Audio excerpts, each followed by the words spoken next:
And of course, as usual, I have something going on in the background just to keep me company while I'm working on stuff. So, I had a TikTok video in the background. In the video, it told the story about this man who walked his daughter to school every day. And I forget how young the daughter was, but she was pretty young.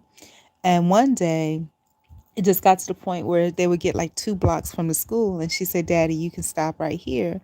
Um, I'll go the rest of my way by myself." Her daddy was a little concerned and hurt and was like, "Why wouldn't you want me to walk you all the way to school?" She says, "Well, Daddy, the kids laugh at you and they say that you look funny." And he said to her, "The reason that I look the way that I look is when you were 2 years old, we had a really bad fire. The fire department and the police told me not to go back in there to get you, but I did. And that is why I look the way that I look." And the video went on to say that when your kids, don't hide what you went through for your kids. Let them know. And I think that's so true. There's a movie, and I talked about this before, a children's movie from probably about a decade ago called The Owls of the Hooligan or something like that. And basically it told this story about these owls, and there was a senior owl or something like that that protected the community. And he was like this big myth and this big fable. He no longer lived right amongst everyone else, right? And so when the young owls heard about, this, fable hero or whatever, you know, one of them wanted to see him so bad. Then one day somebody took him to go see this infamous owl that saved the whole community. And he was so proud when he went to try to go see him. But when he saw that owl, he was very disappointed. The owl looked very broken wing, one eye. And the moral of the story here is that true heroes, don't leave a battle without scars. You're going to get hurt in the process. You're going to have scars. And so when you have parents, and I think about me, my mother immigrated here, with my father, and she left her country with a man that looks nothing like her, created 3 beautiful children that look nothing like her, that she would have to explain that these are her kids all the time, And, people will readily accept her, but when they see her black children, something completely different. This woman left her country, sacrifice she made. And you know why? She didn't want her children in her country that looked obviously different to be second-class citizens. So she came to the United States with this black man and became a second-class citizen herself.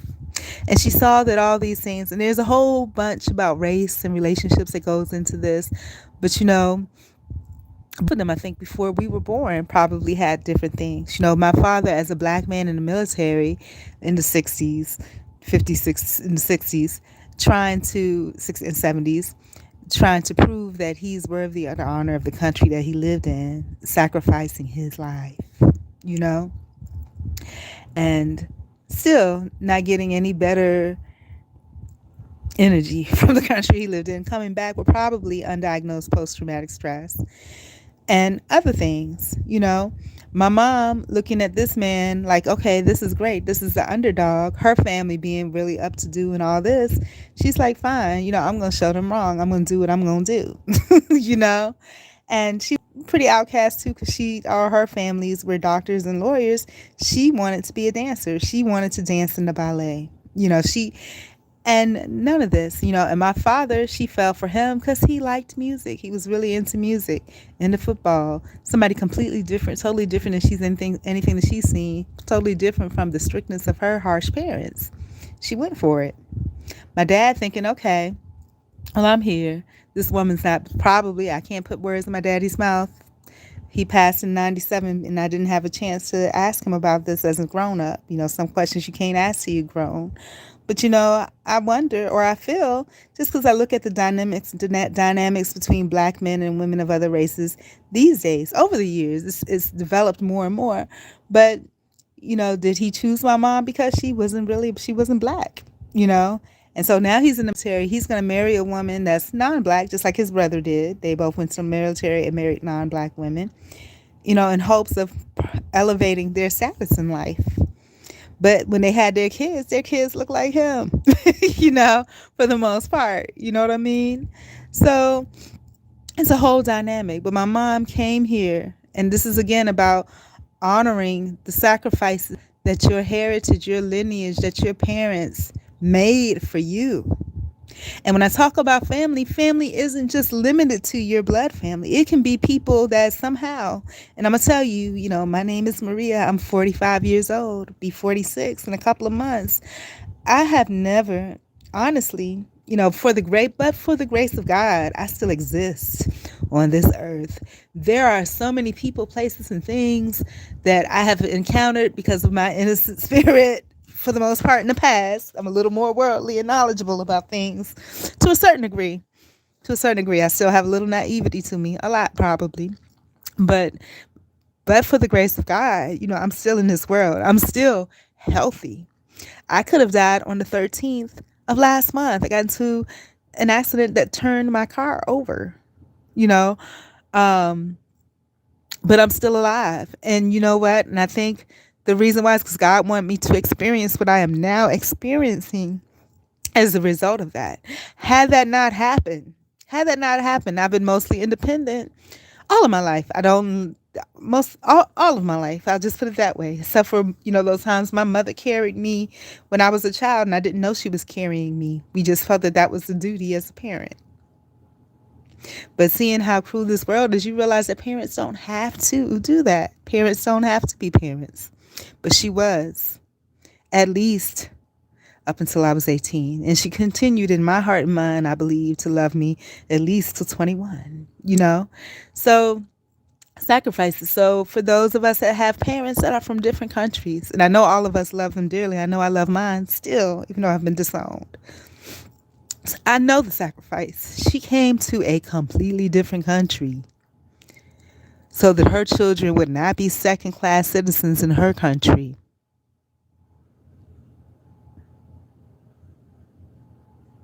It says a lot, you know. And my mother, to this day, she looks younger than me probably now. She probably looks about 30, and she's probably going on 80. Very healthy, very nice looking still to this day. Still. And the sacrifices she made.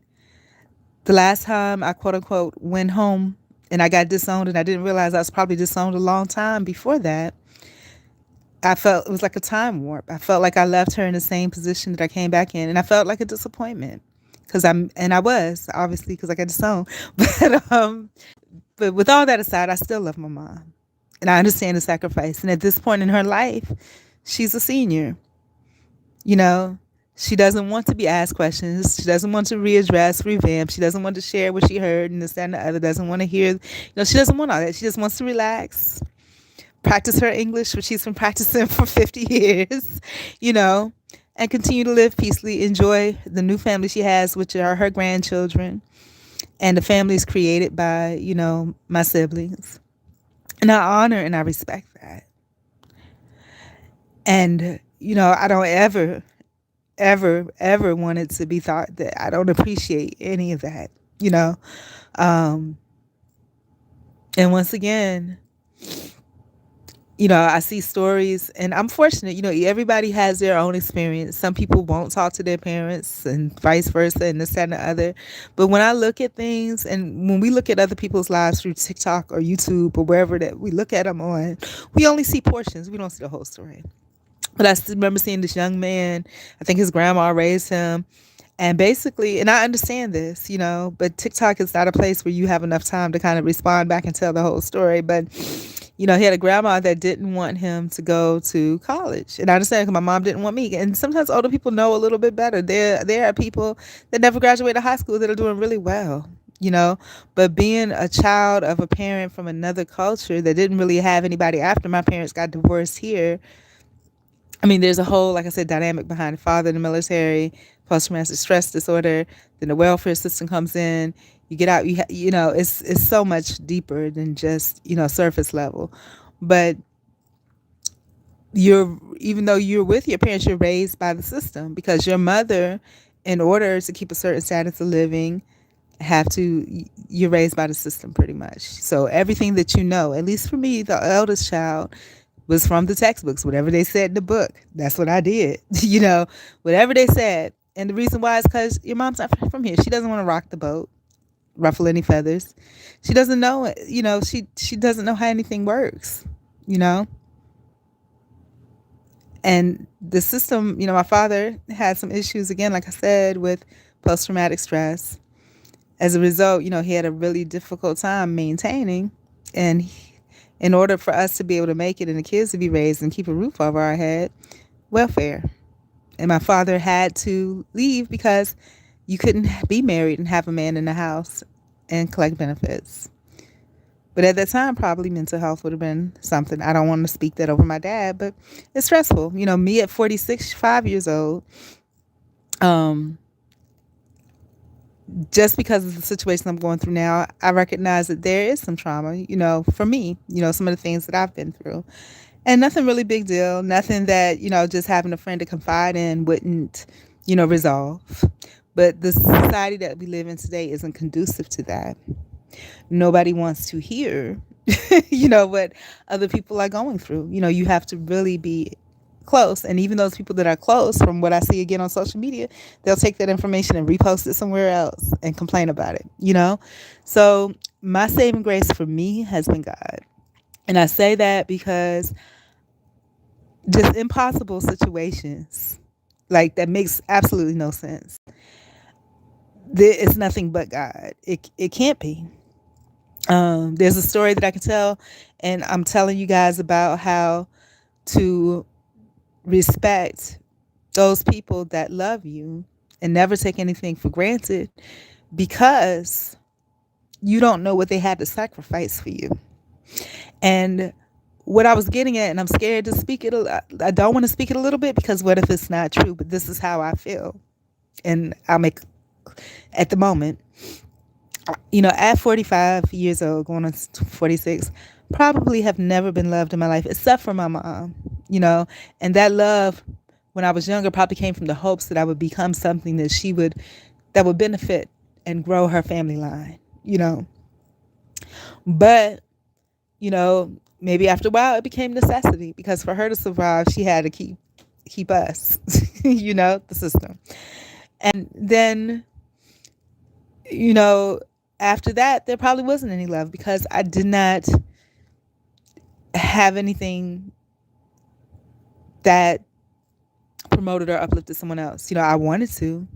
I worked hard to try to make those things happen, but I came across obstacles along the way. To this day, I still have that old frame of mind and that old training where there's a set regimen. I follow that regimen. That is what I do. But I think the trick of it in this world is that you're not supposed to let people know. People are not supposed to know that. Know that you have a regimen and you set it, and these are your goals and your plans. They're not supposed to know. It's supposed to appear to be sporadic and spontaneous, but it comes with work, And like I said, the situation that I'm in now is nothing but God. Nothing but God. Like I said, I probably should have been dead on the 13th of September. Okay? Probably should have been. Probably was, people like to say the enemy. That's probably what the enemy wanted. But it did not happen that way. Because of whatever planning I had, plus I think it was in the divine design, of what God created for me and what God wanted for me. Because in that situation where that happened, it's just a whole series of things. If you think about like a whole network or a whole system of gears, mechanics, where you have all these different gears and one doing one thing makes another one react a certain way. That's how it all was. And this goes all the way back to, starting end of last year. It all, even though you wouldn't have expected all these things to be related, but over the course of time, you see that everything interconnected with each other, and that thing that happened that started all of that way back last year, maybe the year before, all of it has come to fruition to bring about this particular time in my life. In this particular time in my life, what I think it is that God wants me to learn, and again, I may be misspeaking because I'm just speaking based on, what I feel. And I don't know all and I don't see all. I don't know how everything's working. This is just what I'm feeling. And it may or may not be true. But there may be a kernel of truth in it. But I think all those things work together to bring me to this current situation in life. And I still have a long journey to go. There are more things to learn because God wants me to feel loved and for me to understand that I can be loved unconditionally. And I say that because there have been a series of people that have no real vested interest in me or shouldn't. Or maybe God had put them into a situation where he's put the blinders on them so they could benefit um, his or her purpose or goal, God's purpose or goal for an ultimate end result. But hang on a minute. I need to take care of something real quick. Intermission.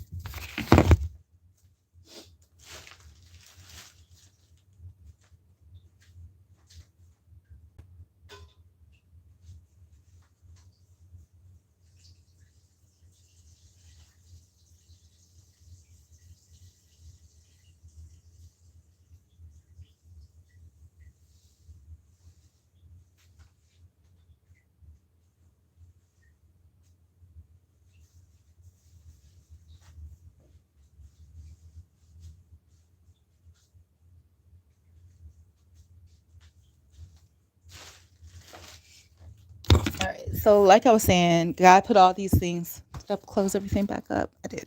God put everything the way it is for me to experience this moment. You're speaking with through this app or whatever a person that 40, like it's like one of 46 years that has been based on love. My basis and my kindling and my passion and my desire and what ignites my soul has always been love. And when I say love, it's always been in the most basic form, just loving on people, having a way or wanting to be, a part of loving people or growing people or developing or supporting or caring or encouraging. And, in my lifespan, everything that I've done has always been geared towards that. But, God wanted to put me in a situation where I have no choice but to be loved. And God, I believe, put other people in a situation where, I can't tell y'all the story because a lot of this is ongoing. I guess I could, but I don't think it's the right thing for me to do to like tell the story because there's other people that are involved. And I feel like almost if I speak on the magic of everything that's happening right now, it's almost like I'll be taking the situation out of its trance because it is magical. Hold on a minute.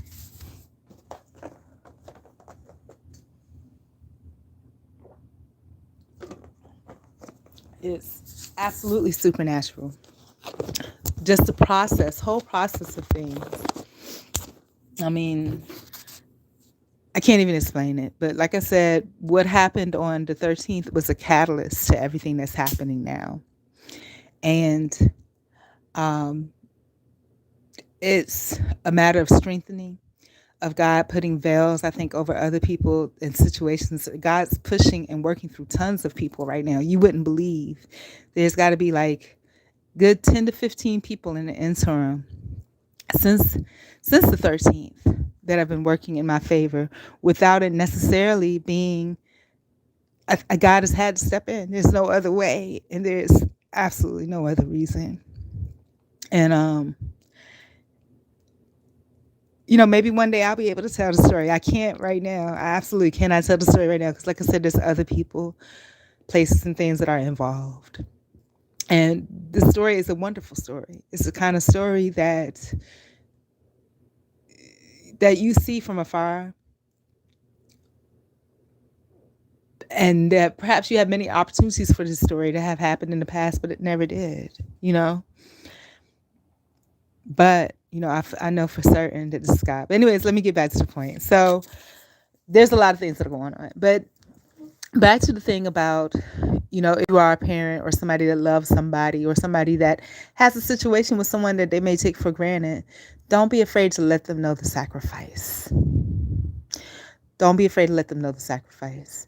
And as a person that may be on the receiving end of that, don't fail to acknowledge that sacrifice. There's always a sacrifice made, whether it's done begrudgingly, whether it's done with love. If it's something that moved in your way or your favor that you were not completely and solely responsible for, that you didn't gain completely through your own charisma, through your own talent, through your own skills, where there may be other people that may be more charisma, all of that. God or something or somebody bigger than you has come in and taken place and has spoke that existence, because there is a journey and a path and a clearing and a way that wants to be made for you. For me, I like to believe that it's because of my passion of what I want and what I've desired. And but I don't know. And then the other thing I want to mention too, that we have to be careful of, is that when God blesses you with certain things,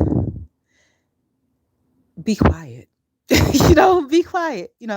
Let God do his magic. And, you know, words are powerful, whether they be good words or negative words or words with good intentions. Words are powerful. Be quiet. The person, there's a YouTube person, Tabitha Brown, and she's on a couple of other places too, where she says, if everything ain't going good for you or perfect the way that you want or something similar to that, if you can't have a good day, don't go messing it up for somebody else here. That's what she says, something like that. And it's true. God is working in your favor, and whatever God is doing, let him do it.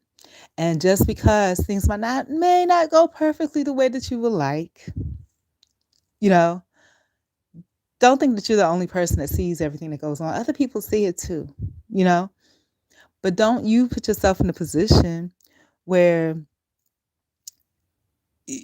you add anything that may be a burden to someone else. If you cannot make someone else's life better by what you have to say, and this has always been my thing, is what you're saying true, honest, inspiring, necessary, or kind. And a lot of times if we work from defensiveness, it's not going to be true. It's not going to be all of those things. It may be a part of those things, but in the purest form, we have to look at the motive behind it. We have to ask ourselves, what do we hope to accomplish by sharing this information? Is it true? Okay. In fact, what you're saying may be true, or maybe your perception of the truth. But is it something that's honest? And just because it's true, in fact, honest goes a little deeper. It goes to intention. What is your intention with sharing this? What is your intention? What do you expect to get out of it?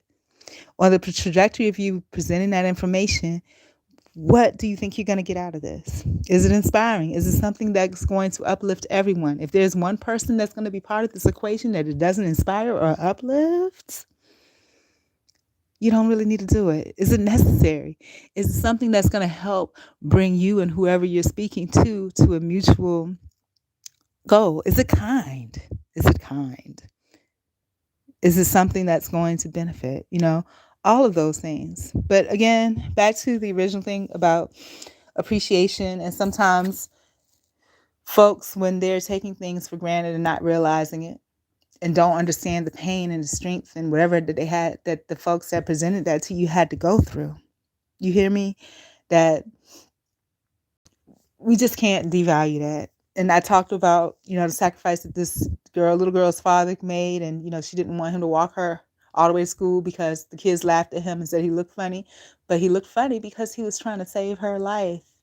Everybody told her not to, but he did. And he'd probably gladly do it again. My mom, coming to the country, and I don't know how she's surviving. Maybe, I wanted to be part of that survival, but I'm not, but she's doing well, and when I look at that and you go back home as a 40-something-year-old woman and you're immediately taken back to being 15 and your mom, practicing her English back, back. And you realize all the sacrifices that she made for you, and then you screw that up and you still are not like the top-notch person that everybody likes in this world, you can't. There were sacrifices that were made. She can't invest anymore of her time, her thought, her energy, her love. Understandable. Think about the movie The Owl Hooligans. The little owl, was so excited to see who this hero was. He was expecting someone handsome and this, that, and the other, but he sees this bent down little old man or little old owl. Because being a hero doesn't always look good. A true hero isn't going to come out with any battle scars, you know? And then thinking back to being in Orlando and going to one of the oldest African American churches, the Sunday school teacher, the head of the Sunday school there was like the first Black teacher in that area. And me thinking, or people thinking, okay, so this woman's going to be really intelligent. And then it took me back to high school, Miss Horn, 9th grade AP English, where she told us to be aware that when you come across in real life these people that were trendsetters or trailblazers for racial equality and unity and the first Black this and first Black that, you're going to come across people that barely are able to read. But had it not been for these people, we would not be where we are. And I was surprised because that happened to me. And I remember when I saw that happen, it took me back. It took me back to 9th grade Miss Horn. I remembered what she said 30 years later. And that's what happened. I met the very first Black teacher in Orlando, Florida. She was a history maker. She is in the history books, but she could barely read, And so everything is not what it appears to be. There are a lot of sacrifices that our ancestors made, whether they be from whatever culture your parents are from, African American, Asian, Hispanic, whatever it is. There are or people that just loved you, people that may have worked with you, that have gone above and beyond. And maybe that's not an experience that you normally have at your job or your workplace, but have gone above and beyond. Above and beyond. Okay? And above and beyond. Above and beyond. Respect that. Respect it with all your heart and soul. And you don't have to talk about it. You don't have to speak about it. You don't have to talk to those people about it because they knew. They knew God gave them the knowledge before he put them in that position. They knew what the situation was. They knew what the assignment is. They have absolutely nothing to gain from doing whatever it is that they do. They are doing it solely based on the spirit that God put in them to do it. You don't have any say-so in that, whether good or bad. Your job, your assignment in that is to humbly accept it and to be of value just by your humble acceptance. Do that. Don't make it more complicated than it is. Learn to allow yourself to be loved and love people back. So I'm just going to leave it at that. There's a lot more that could be said, but I'm not going to because, I have other goals that I need to work on today when I'm working on them. But I had to speak on that because it's so true. That story just touched me about how Daddy was walking his little girl to school every day. Got to the point where she got 2 blocks from school. Was like, Daddy, you can wait right here. I'm going to do the rest by himself. Him, honestly, not knowing what's going on. And like, why? Because the people at school laugh at you and they talk about you because they say you look funny. Well, the reason I look funny because when you were 2 years old, there was a huge fire. Police and fire department told me not to go back in, but I went back in to get you. It's because I loved you. Sacrifices. Appreciate the sacrifices that the people in your life make. And sometimes you will never, I'm sure that I will never know the full extent of sacrifices that my mom made. My dad, I'm sure that I will never know the full extent of sacrifices that he made or things that he endured to love his family. Jobs. And it's not common that it happens, but if you have people that are loving you across racial lines, across financial lines, across social economic privilege lines, across appearance lines, across level of influence, and they're willing to invest in you to a point where they can polish off all the dust and dirt so that the gold that's beneath, or the diamond or the jewel, the brilliance that it is underneath shines through. Appreciate it. Appreciate it. It's not them totally that's doing it. That's God stepping in. Appreciate it. That's all I got to say. But anyway, I'm going to go. This is probably going to be made private because that's just what I do in my old age. But anyways, I love you guys. And I will take a moment just in case somebody has something to say. So yeah. Wilman Salazar said, "I owe a whole lot to you too." Antoine says he's been missing me. Whatever, that's true. That's awesome. You don't know how often you hear this, but I appreciate you. Okay, yeah. So each and everything that's in our lives, we appreciate, and it's not just about that. For me, I'm in a very humbling position at this point.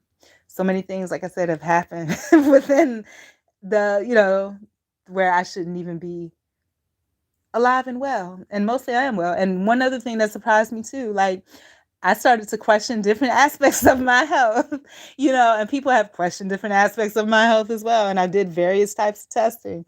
And lo and behold, according to all the tests, there's nothing wrong. But your spirit and your energy tells you. But yeah, but appreciate those people that are sacrificed for you. You may not know the sacrifice, but if somebody's been in your life, they impacted you. It might even be somebody you'll never know was an impact in your life. Somebody that you came across in passing that cared enough about you to have something good to say. It could be something small like that. But anyways, I am really gonna go. I appreciate the words that were left here. What's his name? Sorry.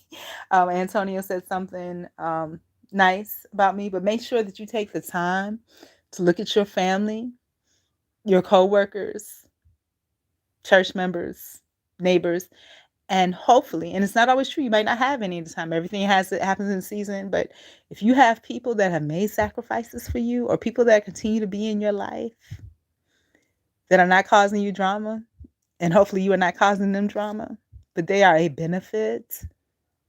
Just the fact that they're there are a benefit. Please appreciate them.